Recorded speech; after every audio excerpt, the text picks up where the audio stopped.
There was a time when I caught the subway in Baltimore almost every day during rush hour, after hours. I frequently caught the subway to work.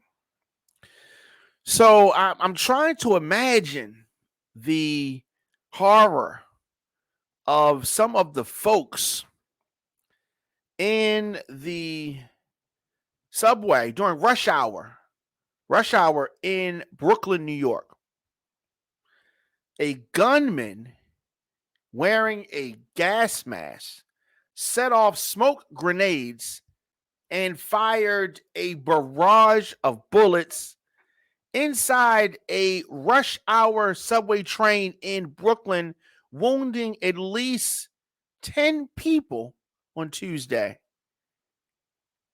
Officers are trying to track down the renter of the van, possibly connected to the violence that happened Tuesday morning. Detectives said that the investigators are not sure whether the man identified as Frank R. James, 62 years old, had any link to the subway attack. So he's a person of interest. Authorities are looking at the man's apparent social media posts, which led officials to tighten security in New York City. The mayor of New York City, Eric Adams, the police commissioner, called the posts concerning. He called those posts concerning. Of course, we're talking about this subway attack in New York, and it transformed the morning commute into a horror scene. Smoke-filled underground train, an onslaught of at least 33 bullets, screaming riders running through the station, bloody people laying on the platform, folks trying to administer aid. It was a nightmare. As I said, I used to catch the subway in Baltimore every day, and I've caught the subway in New York several times, and it's a lot. So I cannot imagine the horror of the folks trying to ride the train this morning in Brooklyn. So people are describing what they first thought were popping sounds, a textbook dropping, that type of noise. People started moving towards the front of the train, and then he realized there was smoke. Jordan Javier says when the train pulled into the station, people ran out and were directed to another train across the platform. Passengers wept and prayed as they rode, some of them thinking this was going to be their last ride. Many of them just grateful to be alive. 5 gunshot victims were in critical condition, but expected to survive. At least a dozen people who escaped gunshot wounds were treated for smoke inhalation and other injuries. So when you have situations like this, sometimes the fear and the panic and the paranoia of folks who are not injured can often cause more damage. More damage. The attack is not being investigated as terrorism, but police are not ruling anything out. The motive of the shooter is unknown. So, sitting in the back of the train's second car, the gunman tossed 2 smoke grenades on the floor, pulled out a Glock 9mm semi-automatic handgun, and then started firing. A rider's video shows a person raising an arm and pointing at something as 5 bangs sounded. Passengers in the smoke-filled car pounded on the door to an adjacent car trying to escape. So, there's so much horror for these riders. Investigators believe that the shooter's gun jammed and kept him from firing more. So 2 law enforcement officials who were not actually authorized to discuss the investigation, spoke about that. Police said that they found the weapon along with extended magazines, a hatchet, a detonated and undetonated smoke grenade, a black garbage can, a rolling cart, gasoline, and the key to a U-Haul van. So this particular key to this van led investigators to James, who has addresses in Philly and in Wisconsin. The detectives said that the van was later found unoccupied near a subway station where investigators determined the gunman entered the train system. So they have this person of interest that they are looking for. So there are some videos, YouTube videos that were apparently posted by this person of interest. And he talked a lot of black nationalist rhetoric, talked some violent language, some really wild comments. Some of these comments were directed at other black people. The person of interest is black. One posted on April the 11th criticizes crime against black people, saying that drastic action is needed to change things. This is definitely not the way you do that. Definitely not the way you do that. So this attack unnerved the city. City's on guard. There is a rise in gun crimes. There's an ever-present threat of terrorism. A lot of New Yorkers and just Americans in general, a little jittery about riding the subway station, especially in the country's biggest subway system. So there is an increased policing at transportation hubs from Philly to Connecticut. Times are tense, and this individual is still on the loose. The person is dangerous. Governor Kathy Hochul, Democrat, warned at a midday news conference. The president, Joe Biden, praised the first responders who jumped into action, including civilians who didn't hesitate to help their fellow passengers and try to shield them. So it is something. New York has faced a spat of shootings and high-profile bloodshed in recent months, including on the city's subway systems. One of the most shocking was back in January. A woman was pushed to her death in front of a train by a stranger. The mayor of New York is actually isolating right now following a positive COVID test that he received on Sunday. And there's just been an uptick of COVID-19 cases in New York, New Jersey, Philly, Connecticut, and other areas. So we have this COVID-19 uptick. You have this just a terrible terrible subway shooting in the New York system. Early morning, rush hour, crazy, just crazy. You had Don McKay in here, of course, the Don McKay Show, theDonMcKayShow.com, onfiretelevision.com, and we're talking about this terrible shooting. Do this, take a quick break, come right back with more of the program right after this.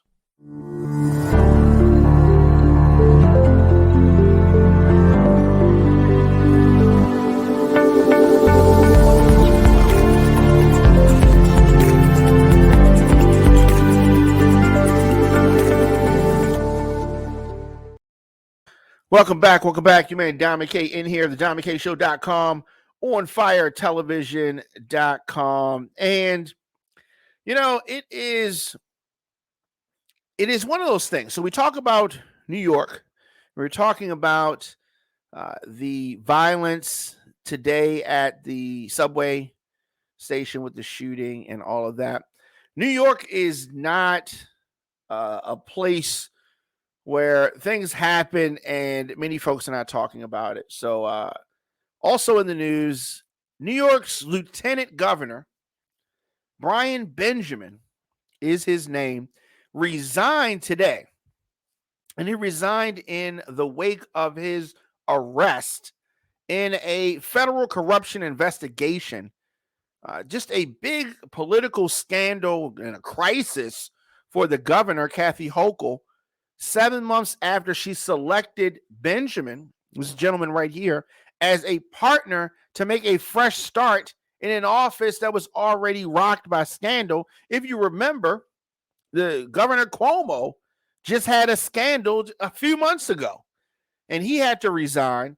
Kathy Hochul was the lieutenant governor, and she took over as governor and appointed Brian Benjamin, which you see right here, as her lieutenant governor. So he's a Democrat. And in the indictment, he was accused of participating in a scheme. And in this scheme, of course, you know, what's involved? Money. So he accused of participating in this scheme to obtain campaign contributions from a real estate investor or real estate developer in exchange for Benjamin's agreement to use his influence as a state senator to get a $50,000 grant for state funds for a nonprofit organization that the developer controlled. This is a bribe, ultimately. So facing charges of bribery, fraud, conspiracy, falsification of records, Benjamin pled not guilty today at an initial appearance in Manhattan federal court. What is going on?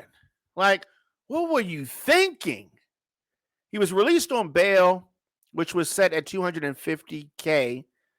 Terms of his release call for his travel to be restricted and bar him from returning to the state capitol in Albany.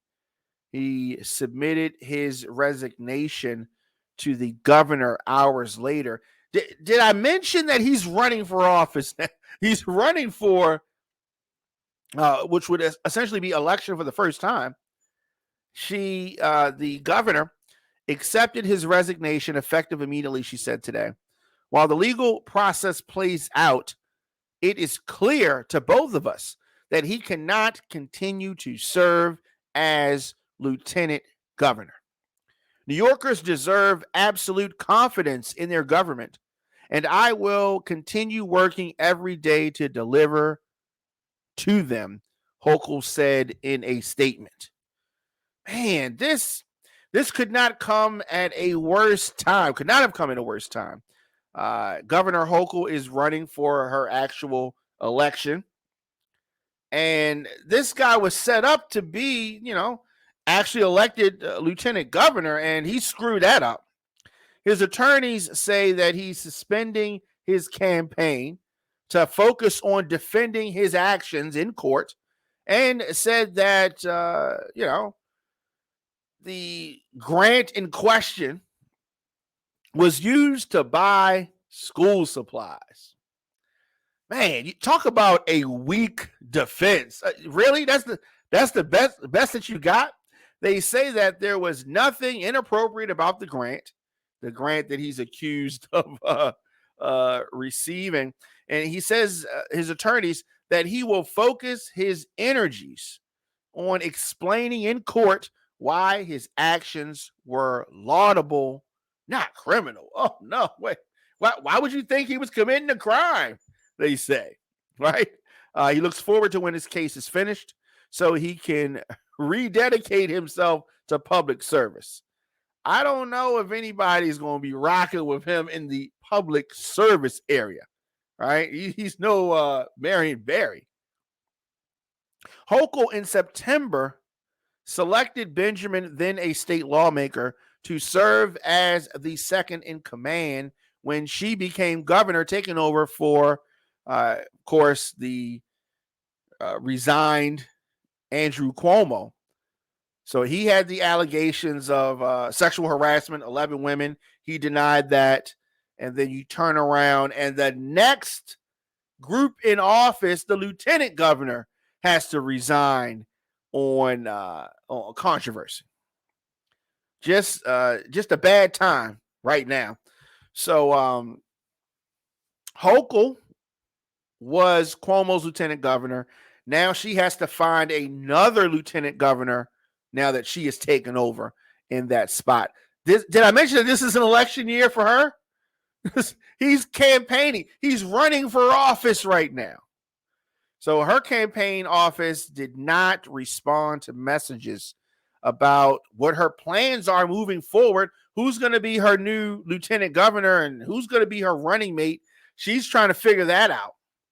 Benjamin was the state's second black lieutenant governor. During his legislature career, he emphasized, check this out, criminal justice reform and affordable housing. His district included most of central Harlem. He was born and raised by Caribbean immigrant parents. Man, talk about making the hood look bad. Hopefully, the truth will come out of this, but it does not look good.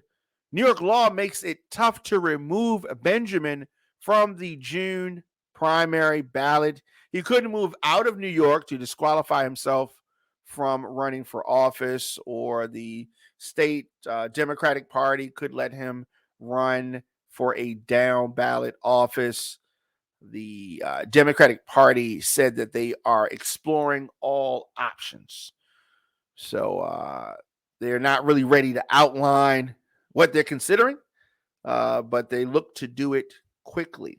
Now, Benjamin was not without controversy. 2 months after he became lieutenant governor, and I think this is where a lot of his problems stem from. 2 months after he became lieutenant governor, a real estate developer who steered campaign contributions toward Benjamin's failed bid for New York City Comptroller was indicted. So then federal authorities accused Gerald Migdol of wire fraud, conspiracy to commit wire fraud, and aggravated identity theft in illegally giving donations to Benjamin's campaign. So the indictment said that Benjamin and others at his direction, or others acting at his direction or on behalf of him, also engaged in a series of lies and deceptions to cover up the scheme that stretched from 2019 to 2021. So they falsified campaign donor forms, misled regulators, and provided false information in vetting forms Benjamin submitted while being considered to be appointed as the lieutenant governor. So he lied to everybody, and also lied to Governor Hochul. Had he been honest, maybe she would not have even selected him. Prosecutors had previously not made any accusations about Benjamin and his campaign, said at the time of the arrest of the real estate developer that they had forfeited any improper donations as soon as they were discovered. I guess that was not really the case. More recently, reports came out saying that Benjamin had been, there had been some issues regarding his finances even before Hochul picked him as lieutenant governor. So before Benjamin's arrest and resignation, Hochul defended him, right? She said last week that she had the utmost confidence in him. She said last week that she did not know of any subpoenas when she tapped Benjamin to be her number two. Now she has all this egg on her face. But I mean, she didn't know. But not knowing kind of makes her look like, not necessarily competent or just not on top of things. Of course, Republicans jumping all over this. Fellow Democrats called for his resignation. And as I often have talked about, black politicians in a lot of instances just getting the blues. Or whether it's Baltimore, whether it is New York. Now, it is just a long history of lawmakers and other Albany leaders who have been engulfed in allegations of wrongdoing. Not just black politicians, but I mean just New York politicians in general. You had Cuomo, that whole debacle. I mean, Elliot Spitzer, that whole debacle. Former New York Assembly Speaker Sheldon Silver, he 2015 he was arrested on federal corruption charges. I mean, it's just a long list, and unfortunately, Benjamin joins that list and joins a list of conspiracy, committing fraud, accused politicians just joining the ranks, and just definitely not a good look, man. So I mean, whatever happens, I mean, his name is so tarnished. I don't see how he recovers from this. He's definitely not going to be lieutenant governor. Resign from that, and whether he's on the ballot or not, it's a bad look. So when you look at Governor Hochul having her name attached to this and all of the negative press that he's going to get, it is just a nightmare. Running for office, the last thing she wants is her name, the governor, her name connected to this kind of foolishness. Just tune in. She made Don McKay in here, the DonMcKayShow.com, OnFireTelevision.com. And the Legendary Lifestyle Cafe is a community-based wellness space driven by local business partnerships and provides health-conscious foods and products. Located at 1301 North Broadway in Baltimore, the Legendary Lifestyle Cafe is open from 8 a.m. to 6 p.m. Check this out. This is what they have. Plant-based food, cold-pressed juice, wellness products like sage, crystals, organic loose herbs, and much more. They have apparel. There are plenty of educational resources, aka books, right? If you need a space to meet or work, they have Wi-Fi available. The Legendary Lifestyle Cafe also has delivery options. You can check them out on all social media at Legendary Lifestyle Cafe or visit legendarylifestylecafe.com. So it has been rumored for a while. I think I said it just as early as, or as late as last week, that Baltimore City State's Attorney Marilyn Mosby was going to be announcing her reelection run for Baltimore State's Attorney. So despite her upcoming trial, she don't care nothing about that trial. She is going to get reelected to her job. She released a 3-minute long announcement video, which I really liked, set against the backdrop of the Kanye West song Jesus Walks. Oh, her opponents, her naysayers, they have got to be angry about this. Who does she think she is walking down the streets of Baltimore with Jesus Walks playing? A whole bunch of supporters, including her husband and kids, at her side. Who does she think she is? That's probably what the haters are saying. That is probably what the haters are saying. So Mosby said that she is proud of the work that she does. Oh, yeah, she got up there. She's on this video defending her record. She is talking about bringing real reform and the meaning of progress in Baltimore. Mosby, would be the third Democratic nominee seeking the position of Baltimore City State's Attorney. She's going to face off with Ivan Bates and Thiru Vignarajah in the primary. Ironically, she has beaten these gentlemen before, these other attorneys before. So she is looking forward. Said that there is so much more work to be done, but she is more confident than ever that Baltimore is on the verge of scripting our greatest chapter ever. And I'm running for reelection as state's attorney because I love Baltimore. I love our people. She said in the announcement, we take whatever is thrown our way and keep pushing. We keep fighting. We keep moving forward, she said. Now, Mosby still faces some perjury charges related to a COVID-19 financial hardship withdrawal of her own money and an alleged false statement on a loan application. New trial date is set for September, but she has this July election, and I think that she will do this. I think that she will be successful. I think that the charges are really, really thin. I don't see it. I'm surprised that this is what they're going for. Her opponents, the ones that are trying to take her down. She says that she is innocent of the charges that have been levied against her. And, this is I just feel like it's been a personal attack. She's upset some folks, and she kind of outlined some of the things in the video, the announcement video, that have folks so upset. Some of the things that she has done to really hold it down.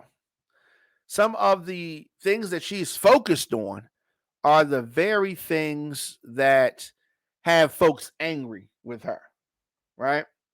And she's tough. She has not run. She has not buckled under the pressure. She has continued to move forward, right? So she is seeking the third term as Baltimore City's state's attorney. She is the top prosecutor in Baltimore, and she's coming hard. And this is right before the deadline, which is what I predicted. The deadline is Friday. Deadline's Friday, and she came out just before the deadline to make this announcement. Do you support Marilyn Mosby if you're in Baltimore? I think that time is going to tell. She has the most name recognition of all of the candidates. She's the incumbent, and all of that works to her advantage, right? All of that works to her advantage. Of course, here on the program, we deliver the biggest political and trending news stories of the day with original reporting from across this country. I like to be fun. I like to be upbeat, but I also have to expose what is really going on. I give you politics from an independent perspective. If a Republican is wrong, I'm going to call him out. If a Democrat is wrong, I'm going to call him out too. We spent most of this time today dumping on a Democrat who, got in trouble in New York, right? I'm going to call it out. Of course, you can join me weekdays, 6 p.m. here on firetelevision.com, thediamondkshow.com. And of course, the Diamond K Show is an On Fire Television production. You can get the program on demand, the WRF Radio app, Apple Podcasts, Spotify, Stitcher, iHeartRadio, Google Podcasts, of course, youtube.com/DJ Diamond K. And I'll be back here tomorrow, 6 p.m. On Fire Television is an advertiser-supported audio and video network. You get breaking news, podcasts, and TV shows covering topics that are important to our culture. Wow. This landscape during election season, it is really crazy. You never know what to expect. Check us out, as I said, on YouTube. youtube.com/DJ Diamond K. I'll see you guys tomorrow.